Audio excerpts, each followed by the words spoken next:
नमस्कार दोस्तों, हमारी भद्रकाली ज्योतिष कार्यालय चैनल में आपका बहुत बहुत स्वागत है।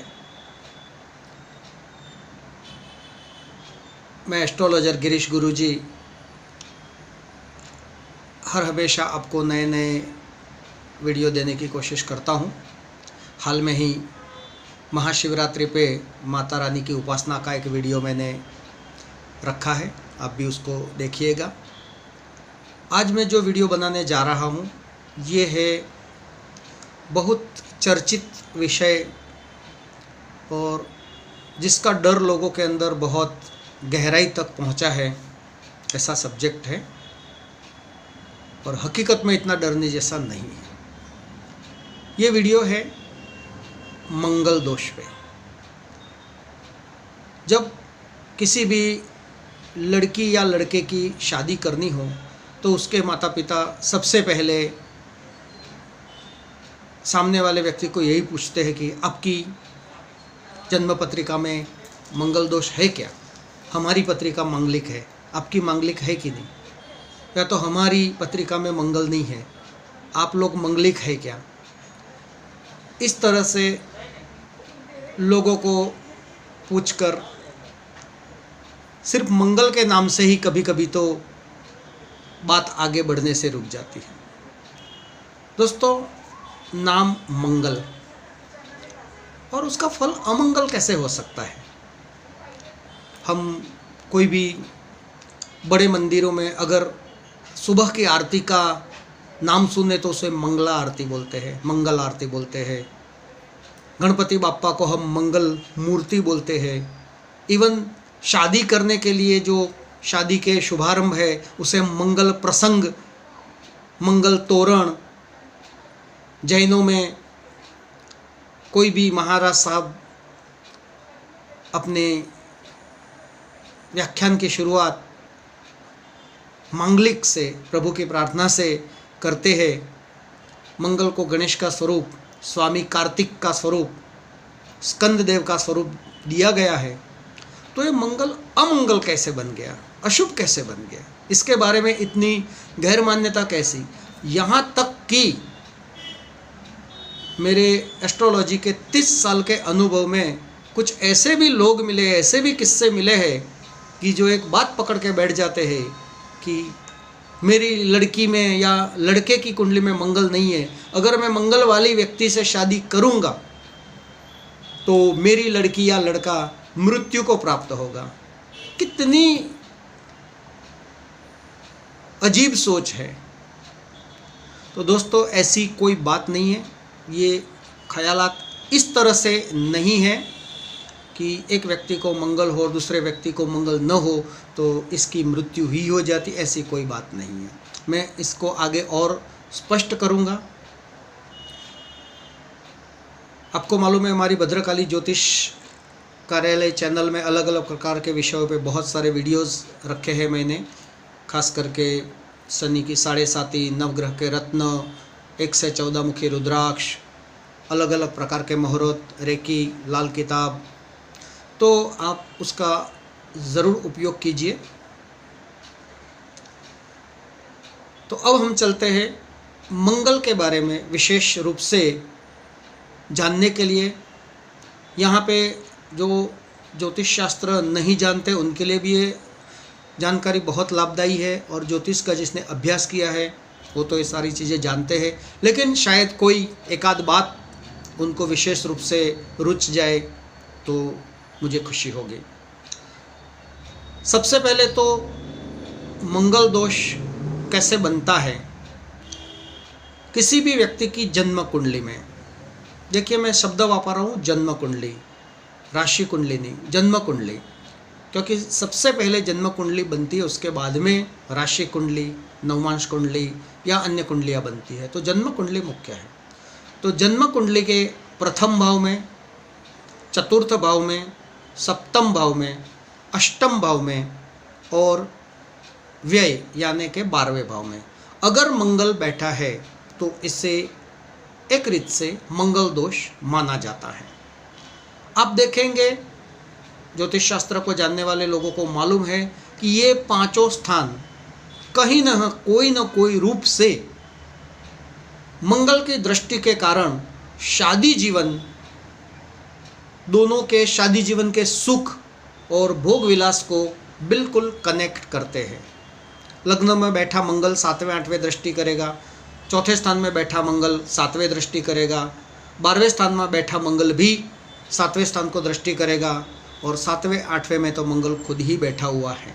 तो इस तरह से शादी जीवन और वैवाहिक सुख के स्थानों को प्रभावित करने के कारण इस मंगल को ज़्यादा महत्व दिया जाता है। लेकिन यहाँ दूसरे और भी स्थान देखने होते हैं, बाकी के और ग्रहों की दृष्टि, युति, परिवर्तन, उच्च नीचता आदि भी देखी जाती है।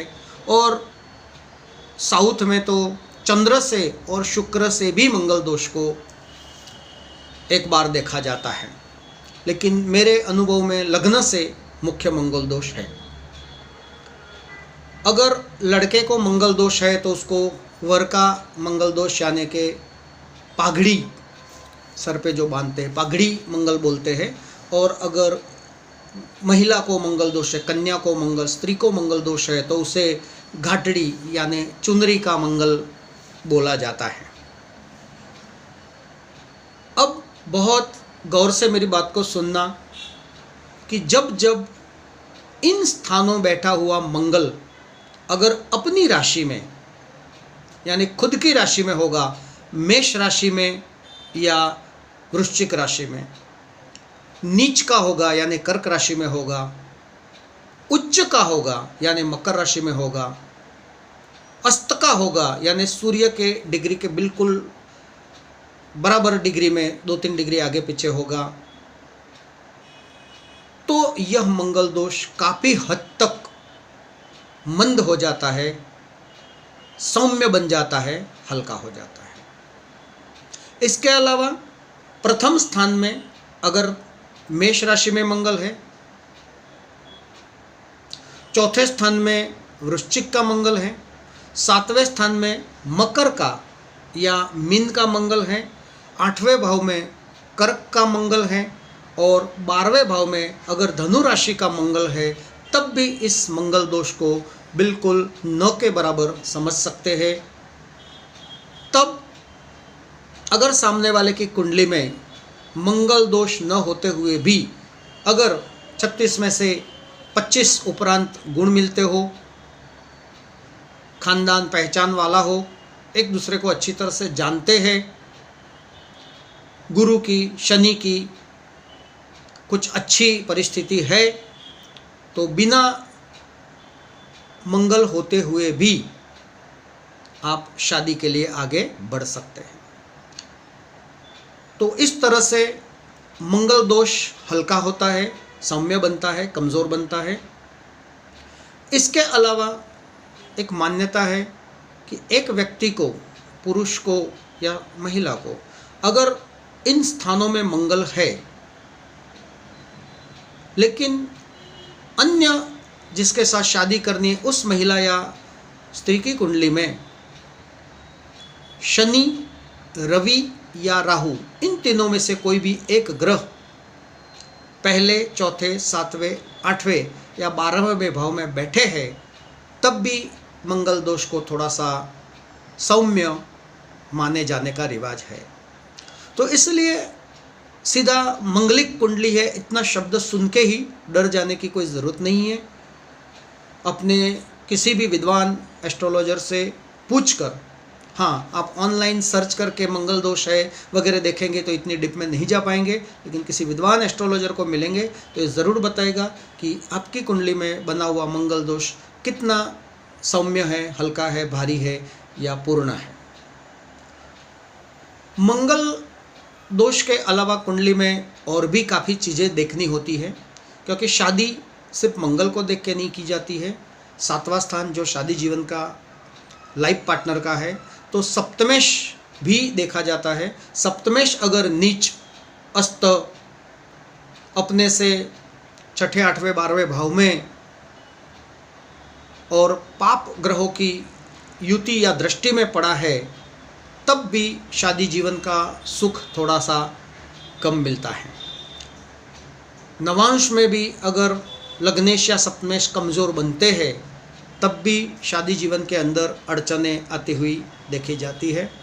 इसके उपरांत 7वें स्थान में राहु, शनि, मंगल और केतु जैसे भारी ग्रह शत्रु क्षेत्री होकर अगर बैठे हैं तब भी 7वां स्थान पीड़ित होता है और शादी जीवन के सुख के अंदर कुछ विघ्न या रुकावटें आती रहती है।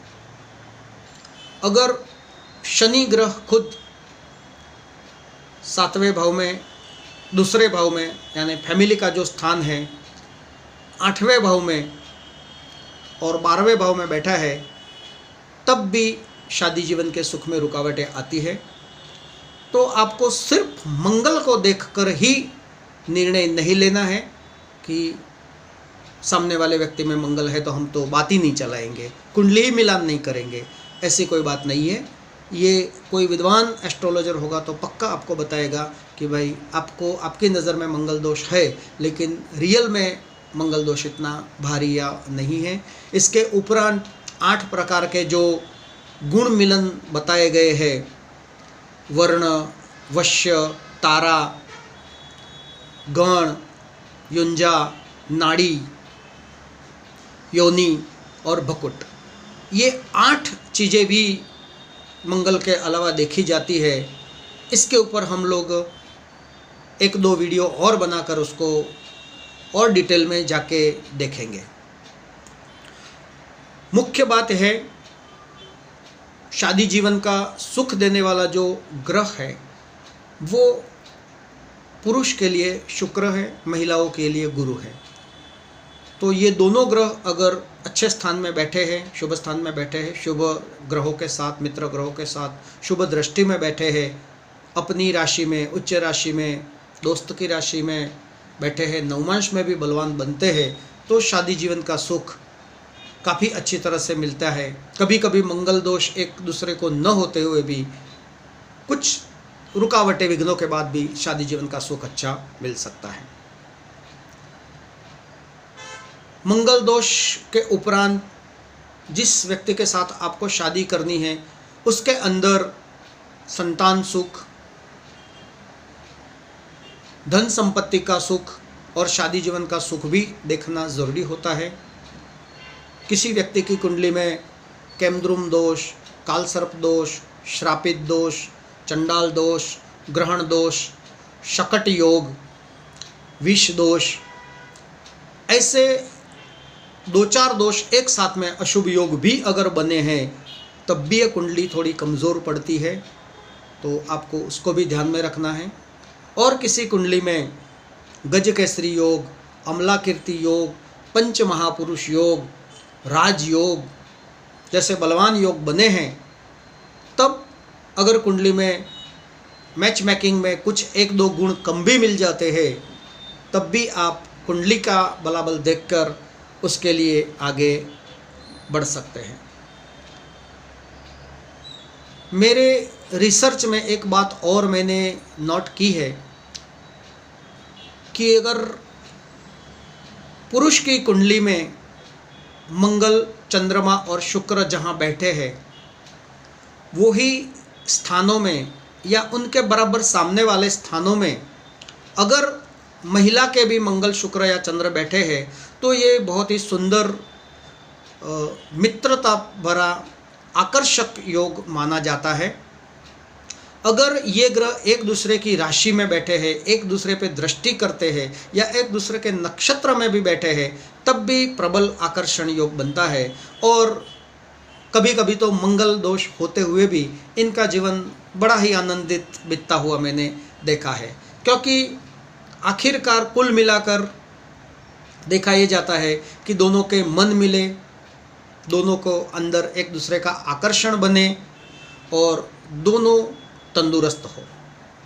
दोस्तों, मंगल दोष को कभी कभी इसलिए ज़्यादा महत्व दिया जाता है कि इसकी गहराई में अगर जाकर सोचे तो ये है कि जिन व्यक्तियों की कुंडली में मैंने जो बताए 1, 4, 7, 8 और 12वें स्थान में मंगल होता है और प्रबल मंगल होता है, वो व्यक्ति लाइफ के अंदर बहुत ही स्पीड वाले, तेजस्वी नेचर वाले, थोड़े से जल्दबाज, हर चीज़ को पॉजिटिव लेने वाले और किसी भी परिस्थिति में बिंदास आगे बढ़ने वाले होते हैं।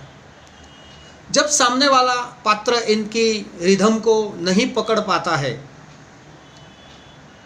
थोड़ा ढीला पड़ता है, कमज़ोर पड़ता है, तब ये मंगल की जल्दबाजी के कारण कभी कभी शादी जीवन में विघ्न, रुकावट, वियोग, और मंगल के जल्दबाजी के कारण कभी कभी डाइवोर्स तक बात चली जाती है।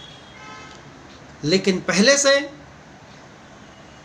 अगर मंगल की शक्तियों का सकारात्मक, पॉजिटिव उपयोग किया जाए और उसे रचनात्मक कार्यों में लगाया जाए तो यही मंगल बहुत ही सुंदर फल देने वाला और शादी जीवन में भी बड़ी ऊर्जा के साथ आगे बढ़ने वाला व्यक्ति बन जाता है।